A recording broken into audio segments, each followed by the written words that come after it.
Hello दोस्तों, welcome back to my channel exam break classes में आप सभी का स्वागत है।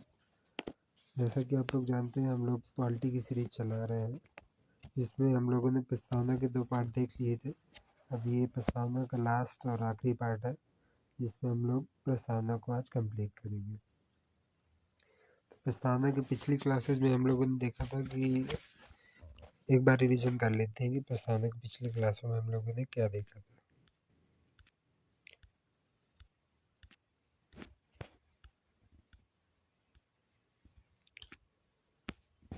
तो सबसे पहला क्या था कि संविधान का दर्शन। संविधान के दर्शन में सबसे पहला जो सबसे पहला जो पार्ट है वो है प्रस्तावना, और फिर दूसरा है जो है मूल अधिकार, तीसरा है नीति निर्देशक तत्व, चौथा है मूल कर्तव्य। तो जिसमें हम लोगों ने प्रस्तावना स्टार्ट की थी। तो प्रस्तावना में हम लोगों ने देखा था कि प्रस्तावना में कई प्रकार के क्वेश्चन बनते हैं, जैसे कि प्रस्तावना क्या है, प्रस्तावना की उपयोगिता क्या है, प्रस्तावना के स्रोत क्या हैं, और प्रस्तावना में संशोधनी है या नहीं है, प्रस्तावना में संशोधनी है तो संशोधन हुआ है कि नहीं हुआ है। फिर बनता है कि प्रस्तावना का नामकरण और इतिहास। फिर एक क्वेश्चन बनता है कि प्रस्तावना का विधिक स्वरूप क्या है। फिर एक क्वेश्चन बनता है कि प्रस्तावना में लिए गए शब्दों का प्रयोग कहाँ कहाँ किया गया है। तो हम लोग इसे ही आगे डिटेल में देखे थे कि प्रस्तावना क्या है। तो प्रस्तावना क्या है, तो उसका मतलब कई तरह थे कि प्रस्तावना जो है सार है संविधान का। प्रस्तावना संविधान का सार है, संक्षिप्त रूप है। प्रस्तावना में संविधान का दर्शन छिपा हुआ है। प्रस्तावना संविधान का परिचय पत्र है। प्रस्तावना संविधान का आमुख है, जिसे इंट्रोडक्शन भी कहते हैं। और प्रस्तावना संविधान का की प्रकृति जानने का स्रोत है, कि मतलब उसकी जो प्रकृति है वो कैसी है। तो हमारे संविधान की प्रकृति मतलब न्याय, स्वतंत्रता, अवसर की समानता और बंधुत्व की भावना, ये मतलब हमारे संविधान की प्रकृति है। नेक्स्ट है कि संविधान की शक्ति का स्रोत का उल्लेख क्या है। उल्लेख मतलब प्रस्तावना में ही है। फिर है कि संविधान निर्माताओं के उद्देश्य को जानने की का स्रोत है, कि संविधान निर्माता हमारे संविधान को कैसा बनाना चाहते थे, ये हमारी प्रस्तावना में उस बात की झलक है। नेक्स्ट है कि प्रस्तावना के नामकरण का इतिहास क्या है। तो प्रस्तावना को उद्देश्य का भी कहा जाता है। तो उद्देश्य का क्यों कहा जाता है, क्योंकि पंडित जवाहरलाल नेहरू जी ने संविधान सभा की तीसरी बैठक में उद्देश्य प्रस्ताव को प्रस्तुत किया था, जो कि 13 दिसंबर को वो बैठक हुई थी तीसरी। इसी उद्देश्य प्रस्ताव का विकसित रूप को उद्देश्य का कहा जाता है, जिसे प्रस्तावना के रूप में स्वीकार किया गया है। नेक्स्ट था कि प्रस्तावना के स्रोत। तो प्रस्तावना के स्रोत में प्रस्तावना का जो विचार है वो अमेरिका से लिया गया है। प्रस्तावना की जो भावना है वो ऑस्ट्रेलिया से ली गई है। और प्रस्तावना में राजनीतिक, सामाजिक और आर्थिक न्याय जो दिए हुए हैं वो रूस से लिए गए हैं। तो प्रस्तावना में स्वतंत्रता और समता और बंधुत्व की भावना है वो फ्रांस से ली गई है। नेक्स्ट था कि क्या प्रस्तावना संशोधनीय है या नहीं। तो प्रस्तावना संशोधनीय है, ये पहले जो एक केस आया था 1960 में, बेरीवारी केस, उसमें कहा गया है कि प्रस्तावना संविधान का भाग नहीं है, इसलिए प्रस्तावना असंशोधनीय घोषित कर दिया। फिर नेक्स्ट केस आया था कि केशवानंद भारती केस, प्रस्तावना को संविधान का भाग माना गया। उसमें प्रस्तावना को जब संविधान का भाग माना गया तो प्रस्तावना को संशोधनीय माना गया, क्योंकि संविधान के किसी भी भाग में संसद संशोधन कर सकती है, इसलिए प्रस्तावना को भी संशोधनीय माना गया, क्योंकि वो प्रस्तावना को संविधान का भाग मान लिया गया। अब नेक्स्ट देखेंगे कि प्रस्तावना का विधिक स्वरूप क्या है। तो प्रस्तावना का विधिक स्वरूप जो है वो अपरिवर्तनीय है। इधर अपरिवर्तनीय का अर्थ है कि ऐसा प्रावधान या नियम जिसका न्यायालय द्वारा संरक्षण न किया जाए। और प्रवर्तनीय या बाध्य या न्यायोचित, ये तीनों एक शब्द है। तो इसमें है कि ऐसा प्रावधान या नियम जिसका न्यायालय द्वारा संरक्षण किया जाए। इधर पे संरक्षण डिलीट हो गया है या रिमूव हो गया है, मैं उसे दोबारा लिख देता हूँ।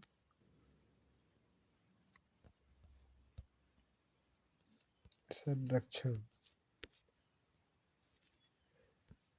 तो प्रवर्तनी का हम लोगों ने अर्थ ये है कि ऐसा प्रावधान जिसका न्यायालय द्वारा संरक्षण किया जाए। जैसे कि मूल अधिकार प्रवर्तनी है तो उनका संरक्षण किया जाता है। ये हम आगे मूल अधिकार में बताएंगे आपको। नेक्स्ट देखेंगे,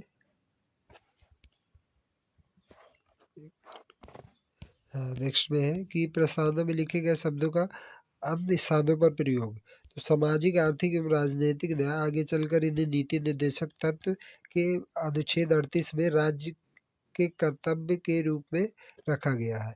और प्रस्तावना में 5 प्रकार की जो स्वतंत्रता की बात की गई है, तो उसे आगे चलकर मूल अधिकार के अनुच्छेद 19 में रखा गया है। नेक्स्ट है कि बंधुत्व देश की एकता और अखंडता का उल्लेख किया गया है, तो मूल कर्तव्य में किया गया है।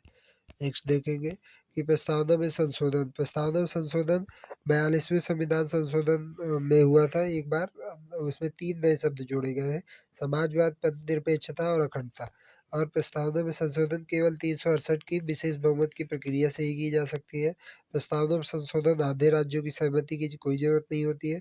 प्रस्तावना साधारण बहुमत से संशोधन नहीं किया जाता है। प्रस्तावना में अब तक केवल एक बार संशोधन हुआ। ये हमारी पहली क्लास में था। दूसरी क्लास में था कि प्रस्तावना की उपयोगिता। तो प्रस्तावना की उपयोगिता में था कि पहला, संविधान के अर्थ का निर्धारण में महत्वपूर्ण है, तो ये आगे चल के देखेंगे। और फिर दूसरा था कि संविधान की शक्ति के स्रोत का परिचायक है, भारतीय राज्य व्यवस्था की प्रकृति को दर्शाता है। नेक्स्ट था कि संविधान के उद्देश्य को बताती है। नेक्स्ट था कि संविधान के लागू होने की तिथि को बताती है। अभी हम नेक्स्ट देखेंगे कि ये भारतीय संविधान की प्रकृति देखा था हम लोगों ने कि संपूर्ण प्रभुत्व संपन्न देश का अर्थ है कि जिसके आंतरिक और बाह्य मामले में बाह्य सत्ता से प्रभावित न हो, ऐसा देश संपूर्ण प्रभुत्व संपन्न देश है। आंतरिक मामले थे सामाजिक, राजनीतिक, आर्थिक, धार्मिक, और बाह्य मामले थे युद्ध, संधि या समझौता। तो इसी में नेक्स्ट हम लोगों ने देखा तो लोकतंत्र। लोकतंत्र में अप्रत्यक्ष लोकतंत्र, जनता अपनी शक्ति अपने प्रतिनिधि को देती है, मतलब जनता की शक्ति के आधार पर 2 प्रकार का लोकतंत्र है कि जिधर अप्रत्यक्ष लोकतंत्र होगा कि बड़ी जनसंख्या वाले देशों में अप्रत्यक्ष लोकतंत्र, जैसे कि भारत में अप्रत्यक्ष लोकतंत्र है, जनता अपनी शक्ति अपने प्रतिनिधि को देती है, ताकि स्वयं उस शक्ति का प्रयोग करती है। अप्रत्यक्ष लोकतंत्र में है जहाँ जनता अपनी शक्ति को स्वयं प्रयोग करती है, जैसे कम जनसंख्या वाले देशों में ये संभव है, जैसे स्विट्जरलैंड में प्रत्यक्ष लोकतंत्र काम करता है। और लोकतंत्र, लोकतंत्र ऐसी व्यवस्था है जहाँ अंतिम शक्ति जनता में निहित होती है कि जनता ही उस शक्ति का प्रयोग करेगी। अब जनता की शक्ति के आधार पर 2 प्रकार का हो जाता है लोकतंत्र। नेक्स्ट है कि लोकतंत्र का अर्थ क्या है, तो जनता स्वतंत्र होकर अपनी इच्छा के अनुसार मतदान कर सके, और जनता के पास पर्याप्त विकल्प होने चाहिए, जनता मतदान करती हो, और चुनावी प्रक्रिया स्वतंत्र और निष्पक्ष हो।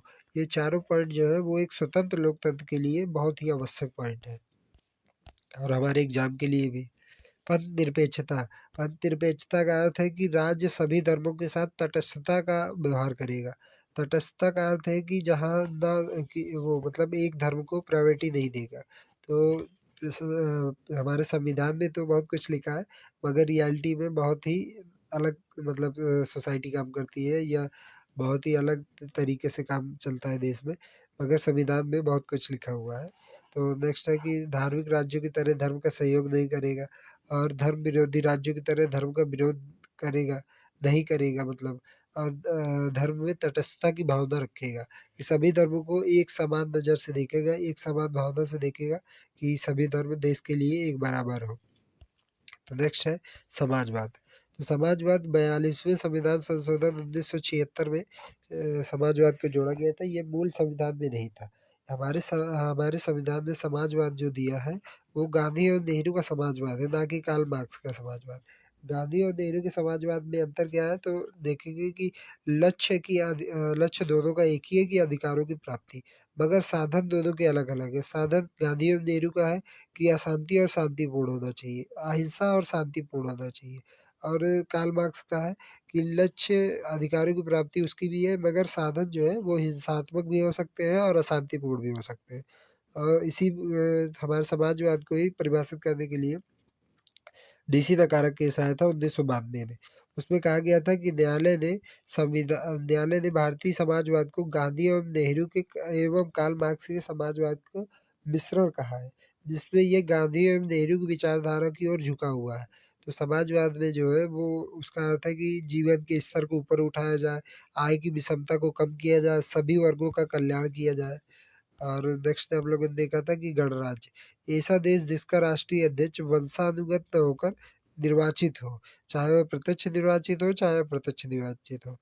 और दूसरी इसकी विशेषता है कि उस देश के नागरिक किसी भी पद पर आसीन होने के लिए पूर्णतः स्वतंत्र होने चाहिए। यह पद, कोई भी पद विशेष वर्ग के व्यक्ति के लिए आरक्षित नहीं होना चाहिए। अब हम लोग आज का देखेंगे कि प्रस्तावना की उपयोगिता क्या है। तो प्रस्तावना की उपयोगिता में है जो है, पहला था कि हम लोगों ने प्रकृति को देख लिया था, और अब देखेंगे कि भारतीय संविधान के उद्देश्य को बताती है, ये हम लोग नीचे देखेंगे। और ये दूसरा है कि प्रस्तावना संविधान के लागू होने की तिथि को बताती है। तो प्रस्तावना हमारे संविधान के लागू होने की तिथि को बताती है कि प्रस्तावना का अंतिम वाक्यांश जो है वो यह है कि आज दिनांक 26 नवंबर 1949 को एतत् द्वारा इस संविधान को अंगीकृत, अधिनियमित और आत्मर्पित करते हैं। जो यह बात स्पष्ट करती है कि भारतीय संविधान आंशिक रूप से 26 नवंबर 1949 को लागू हो गया था, और बाकी मतलब जो पूर्णतया लागू हुआ था वो 26 जनवरी 1950 को लागू हुआ था। और नेक्स्ट है कि प्रस्तावना संविधान के अर्थ के निर्धारण में सहायक है। तो प्रस्तावना जो अर्थ का निर्धारण है, वैसे संविधान निर्माताओं ने संविधान के ज़्यादातर प्रावधानों को स्पष्ट कर दिया है, लेकिन फिर भी जहाँ भी संविधान की भाषा अस्पष्ट है, उसकी व्याख्या न्यायपालिका द्वारा किया जाता है, क्योंकि न्यायपालिका हमारे संविधान का अंतिम व्याख्याकार भी है। और जिन मामलों की व्याख्या जो है समय पर न्यायपालिका भी असमंजस में आ जाती है, तो उस वह भी व्याख्या करने के लिए प्रस्तावना का ही अध्ययन करती है, क्योंकि संविधान निर्माताओं की जानने की कुंजी जो है प्रस्तावना ही है। इसलिए प्रस्तावना का महत्व संविधान के अर्थ निर्धारण में भी है। अभी नेक्स्ट हम लोग देखेंगे कि प्रस्तावना संविधान के उद्देश्य को बताती है। तो प्रस्तावना जो है संविधान के उद्देश्य को बताती है। तो हमारे संविधान निर्माता क्या चाहते थे कि हमारे देश में समानता हो, न्याय हो और बंधुत्व की भावना हो। तो 3 प्रकार के न्याय, सामाजिक, आर्थिक और राजनैतिक न्याय हमारे संविधान की प्रस्तावना में दिया गया। प्रस्तावना के अनुसार संविधान का उद्देश्य यह भी है कि वह अपने नागरिकों को सामाजिक, आर्थिक और राजनैतिक न्याय सुनिश्चित कराए। यह न्याय से तात्पर्य विधिक न्याय से नहीं है, यहाँ न्याय का तात्पर्य है समानता मूलक वितरण। मतलब समाज में सभी को समानता मिले, आर्थिक समानता मिले, राजनैतिक समानता मिले। और सामाजिक न्याय का तात्पर्य ये है कि जो किन्हीं सामाजिक कारणों की वजह से पिछड़ेपन का शिकार हो गए हैं, उन्हें समाज की मुख्य धारा में लाने के लिए कुछ विशिष्ट सुविधाएं प्रदान की जाए। मतलब ये राज्य द्वारा समाज वो पिछड़ेपन का शिकार हुए लोगों को मुख्य धारा में लाने के लिए विशिष्ट सुविधाएं प्रदान की जानी चाहिए, और उसके साथ सामाजिक आधार पर भेदभाव न किया जाना चाहिए। इसी उद्देश्य की प्राप्ति के लिए आगे चलकर आर्टिकल 16(4) के माध्यम से आरक्षण की व्यवस्था की गई थी, ताकि सामाजिक कारणों की वजह से जो पिछड़ेपन का शिकार हो गए हैं उनको मुख्य धारा में लाया जा सके। और दूसरा है कि आर्थिक न्याय। तो आर्थिक न्याय का तात्पर्य है कि देश के पास जो संसाधन है वह किसी खास वर्ग तक सीमित ना रह जाए, बल्कि उसका वितरण इस प्रकार किया जाए ताकि उसकी पहुंच सभी लोगों तक समान रूप से हो, और आय की असमानता को समाप्त किया जाना चाहिए। नेक्स्ट है कि राजनीतिक न्याय। तो राजनीतिक न्याय, इसका अर्थ ये है कि समाज में उपस्थित मतलब सभी व्यक्तियों को ऐसी परिस्थितियां मिलनी चाहिए कि ताकि सभी व्यक्तियों को राजनीतिक शक्ति तक पहुंच हो सके। इसी आधार पर आगे चलकर मतलब आगे आर्टिकल 330 भारतीय संविधान में और 332 के तहत लोकसभा और विधानसभा में आरक्षण का प्रावधान किया गया है। और पंचायतों में महिलाओं को 33% का आरक्षण भी इसी राजनीतिक न्याय के आधार पर दिया गया है। और अभी करंट में ही 128वां संशोधन विधेयक प्रस्तुत किया गया था, जिसे 106वां संविधान संशोधन अधिनियम बना है, जो जिसे मतलब नारी शक्ति बंधन अधिनियम भी कहा जाता है। इसके माध्यम से विधानसभा और लोकसभाओं में भी महिलाओं को 33% आरक्षण दिया गया है, जिसका मुख्य उद्देश्य राजनीतिक न्याय सुनिश्चित करना है। अभी हम लोग देखेंगे कि स्वतंत्रता 5 प्रकार की जो स्वतंत्रता दी हुई है। प्रस्तावना के अनुसार संविधान का उद्देश्य ये है कि वह अपने नागरिकों को स्वतंत्रता सुनिश्चित कराए। और स्वतंत्रता का विचार हम लोगों ने जो लिया था वो फ्रांस से लिया था। जिसको आगे चलकर आर्टिकल 19 में मौलिक अधिकारों में ये 6 प्रकार की स्वतंत्रता की मतलब मौलिक अधिकार के रूप में गारंटी दिया गया है। जिसका उद्देश्य था कि व्यक्ति के भौतिक एवं नैतिक मतलब व्यक्ति के भौतिक एवं नैतिक विकास के लिए प्रत्येक व्यक्ति को इतनी स्वतंत्रताएं उपलब्ध होनी चाहिए जिससे वह दूसरे व्यक्ति को भी मतलब इतनी स्वतंत्रताएं उपलब्ध होनी चाहिए जिससे दूसरे व्यक्ति को भी उतनी स्वतंत्रताएं उपलब्ध हो सके। मतलब एक व्यक्ति को इतनी स्वतंत्रता नहीं दे देनी चाहिए जिससे कि दूसरे व्यक्ति की स्वतंत्रताओं का हनन हो। तो इसमें प्रस्तावना में 5 प्रकार की स्वतंत्रताओं का उल्लेख किया गया है। और अब नेक्स्ट देखेंगे कि समानता। 5 प्रकार की स्वतंत्रताएं जो है वो विचार, व्यक्ति, विश्वास, धर्म और उपासना। नेक्स्ट है कि समानता, तो 2 प्रकार की समानता दी हुई है। तो प्रस्तावना के अनुसार संविधान का एक उद्देश्य यह भी है कि सभी व्यक्तियों को समान अवसर मिले और प्रत्येक व्यक्ति को प्रतिष्ठा और गरिमा का भी ध्यान रखा जाना चाहिए। इसी को ध्यान में रखते हुए मतलब आगे चलकर संविधान में आगे आर्टिकल 14 से 18 के मध्य समानता की अधिकार को मूल अधिकार के रूप में रखा गया है। और आर्टिकल 21 के तहत एक केस भी आया था जो मेनका गांधी बनाम भारत संघ का मामला, जिसमें जीवन के अधिकार के संबंध एक गरिमापूर्ण जीवन जीने से बताया था। और व्यक्ति की गरिमा न्यायपालिका ने जीवन के अधिकार के रूप में व्याख्या की है। और मतलब इसी आधार पर सैकड़ों अधिकारों को मौलिक अधिकार घोषित किया है। आर्टिकल 21 में बहुत से ऐसे अधिकार हैं जो मतलब जैसे कि आर्टिकल 21 में है कि निद्रा का अधिकार, इंटरनेट का अधिकार, स्वच्छ पेयजल का अधिकार, स्वच्छ वायु का अधिकार, ये सब हमारे मौलिक अधिकार हैं। अभी नेक्स्ट देखेंगे कि बंधुत्व की भावना। तो बंधुत्व की भावना हमारे राष्ट्रीय आंदोलन के समय अंग्रेजों के द्वारा हमारे बंधुत्व का बहुत ह्रास हुआ था। मतलब जैसे कि अब देख वो 1909 में आया था मार्टेग्यू नहीं पार्लियामेंट सुधार, उसमें बहुत हुआ था। और जो ये हमारा बंगाल विभाजन हुआ था इसमें बंधुत्व की भावना का बहुत ह्रास हुआ था। इसलिए हम लोगों ने फ्रांस से प्रेरित होकर बंधुत्व की भावना को विचार भी पर बल दिया कि मतलब बंधुत्व की भावना हमारे संविधान में होनी चाहिए ताकि सभी लोग को समरसता और बंधुत्व के भावना का विकास किया जा सके जो देश की एकता और अखंडता के लिए बहुत जरूरी है। तो अभी हम लोगों ने ये देखा। अभी नेक्स्ट है कि प्रस्तावना में जो संबंधित कथन दिए हुए हैं वो हम लोग देख लेते हैं क्योंकि प्रस्तावना से संबंधित कथन हमारे एग्जाम में बहुत ही ज़्यादा मतलब आते रहते हैं और इम्पोर्टेंट है क्योंकि इससे 1-2 क्वेश्चन बनते ही रहते हैं चाहे वो मतलब वनडे के किसी भी एग्जाम में हो, जो पीसीएस में हो या आरओ में हो या यूपी ट्रिपल एससी के कोई एग्जाम में हो या यूपीएसआई या यूपीपी मतलब किसी भी एग्जाम में हो, इनसे क्वेश्चन बनते ही रहते हैं। तो इसे भी हम लोग देख लेते हैं और इसे याद भी रखना है हमें। तो पहला है कि प्रस्तावना हमारे संविधान का परिचय पत्र है, ये एन.ए. पालकीवाला जी ने कहा था। और दूसरा है कि प्रस्तावना हमारे दीर्घकालिक सपनों का विचार है, ये अल्लादी कृष्ण स्वामी अय्यर जी ने कहा था। और तीसरा है कि प्रस्तावना मतलब संविधान का पवित्र दस्तावेज है, तो ये हमारे अम्बेडकर जी ने कहा था। और फिर उसके बाद है कि प्रस्तावना हमारे संविधान की जन्म कुंडली है, तो ये कन्हैया लाल मणिकलाल मुंशी जी ने कहा था। इन्हीं को के.एम. मुंशी के नाम से भी जाना जाता है। तो पेपर में ज़्यादातर के.एम. मुंशी आता है ना कि इनका पूरा नाम, मगर आ भी सकता है पूरा नाम भी आ सकता है, इसलिए मैंने दोनों लिख दिया। तो आप याद रखिएगा कि के.एम. मुंशी जी ने जन्म कुंडली कहा था। और नेक्स्ट था कि प्रस्तावना हमारे संविधान की आत्मा है, तो ये ठाकुरदास भार्गव जी ने कहा था कि प्रस्तावना हमारे संविधान की आत्मा है। और यदि संविधान शरीर है तो प्रस्तावना उसकी आत्मा है, ये सुभाष कश्यप जी ने कहा था। तो इसे हम लोग मतलब इसे याद रखना है।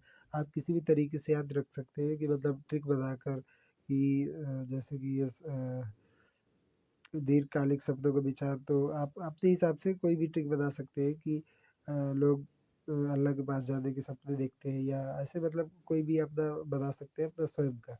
ये मतलब किसी प्रकार का जातिवाचक या धर्मवाचक नहीं है कि आप मतलब अपनी ट्रिक बनाइए अपने हिसाब से। याद हमें याद होना चाहिए, कुल मिला के हमारा टारगेट जो होना चाहिए वो याद करना होना चाहिए, ना कि कोई छंद। ठीक है, तो नेक्स्ट देखेंगे हम कि मैंने इन्हीं को मतलब शॉर्ट फॉर्म में एक शॉर्ट नोट्स कंप्लीट कर दिया है, उसी को आप लोग देख लीजिएगा। इससे ही मतलब ज़्यादातर क्वेश्चन इससे ही याद आएंगे, जो प्रस्तावना से क्वेश्चन आने होंगे तो इससे ही याद आएंगे। तो हम लोग पहले देख लेते हैं कि पहला है कि लोकतांत्रिक समाजवाद। तो लोकतंत्र हमारे देश में दो प्रकार का है कि अप्रत्यक्ष लोकतंत्र, जहाँ जनसंख्या बड़ी होगी तो उधर अप्रत्यक्ष लोकतंत्र, जहाँ जनसंख्या छोटी होगी मतलब कम जनसंख्या होगी तो उधर प्रत्यक्ष लोकतंत्र।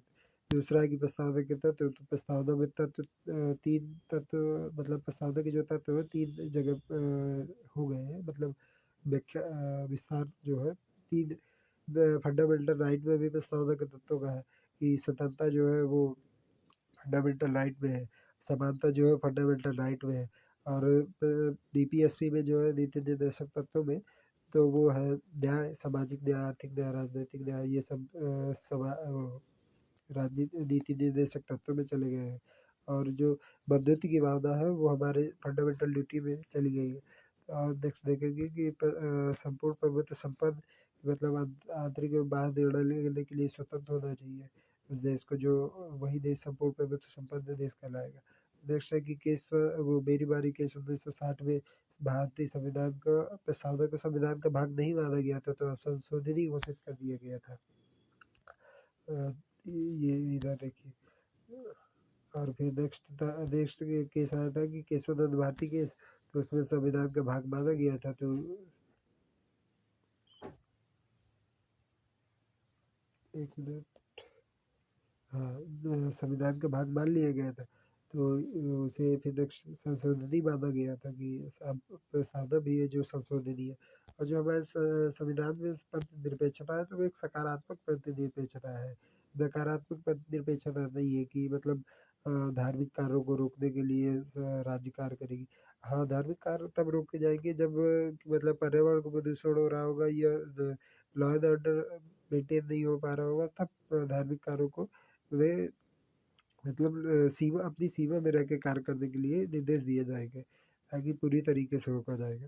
तो नेक्स्ट है कि संशोधन, तो भारतीय प्रस्तावना में जो संशोधन हुआ है वो 42वां संविधान संशोधन 1976 में हुआ है।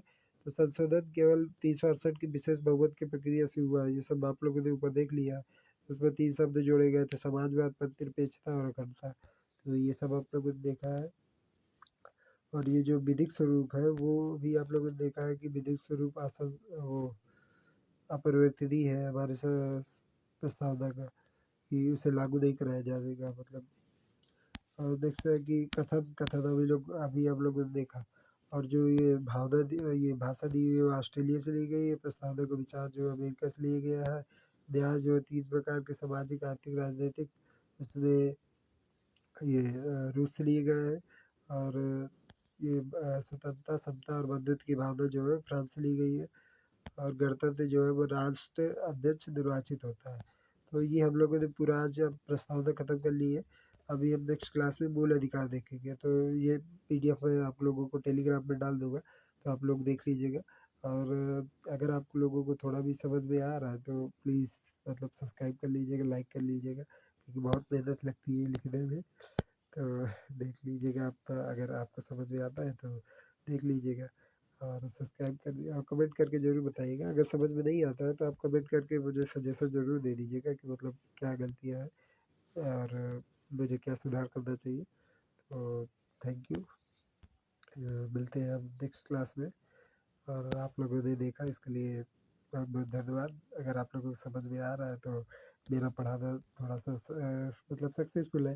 अगर नहीं समझ में आ रहा तो आप लोग बताइए कि मतलब क्या आप लोगों को और मैं क्या इम्प्रूवमेंट करके दे सकता हूँ। तो उसी आधार पे मैं और थोड़ा सा मेहनत करके आप लोगों को और बेस्ट मतलब समझाने का प्रयास करूँगा, और यह पढ़ाने का अच्छा तरीका और थोड़ा सा सीख के फिर उसके बाद आपको ट्राई करूँगा। तो जो भी आपका सजेशन हो वो कमेंट बॉक्स में ज़रूर बताइएगा। और क्लास पूरी देखने के लिए धन्यवाद। मिलते हैं नेक्स्ट क्लास में। जय हिंद।